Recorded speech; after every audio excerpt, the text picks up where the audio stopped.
sometimes people ask the question, does romantic love exist in Islam? What does it look like? And what does it not look like? So what I want to do actually is I want to begin by telling a story. And it's actually a story which is a true story, although the names are changed in this story. I'm going to begin with this story, and then I'm going to talk about the lesson that we can really learn from this story, because it's actually a story that a lot of us may be able to relate to in one way or another. Now, the story begins with a woman, and when Sarah met Ahmed, she immediately knew he was everything that she had always dreamed of. Meeting him was like watching the sun rise in the middle of a snowstorm. His warmth melted the cold, but soon admiration turned to worship. Before she could understand what had happened, Sarah had become a prisoner. She became a prisoner of her own desire and craving for that which she adored. Everywhere she looked, Sarah saw nothing but him. Her greatest fear in life was displeasing him. He was all she could feel, and without him, happiness had no meaning.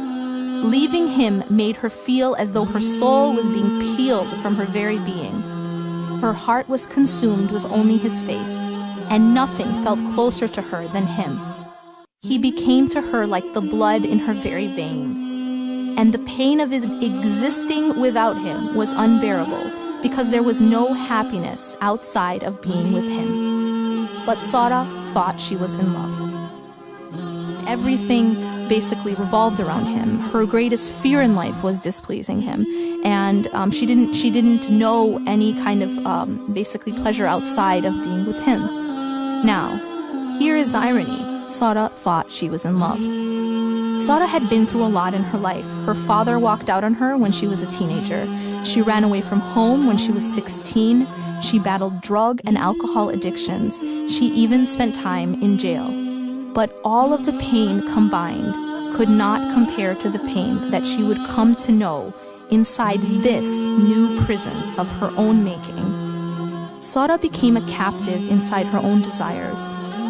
It was this captivity that Ibn Taymiyyah rahimahullah, is one of the great classical scholars, spoke of when he said, "The one who is truly imprisoned is the one whose heart is imprisoned from God, and the captivated one is the one whose desires have enslaved him." The agony of Sarah's worship of Ahmed was more intense than the agony of all her previous hardships. It consumed her but never filled her.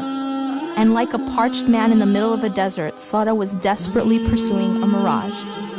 But what was worse was the torturous result of putting something in a place only God should be. Sarah's story is so deep because it demonstrates a profound truth of existence. As human beings, we're created with a particular nature, and that nature is called fitrah. That fitrah is to recognize the oneness of God and to actualize this truth in our lives. Therefore, there is no calamity, no loss, no thing that will cause more pain to us than putting something equal to God in our lives or in our hearts. Shirk on any level breaks the human spirit like no worldly tragedy ever could.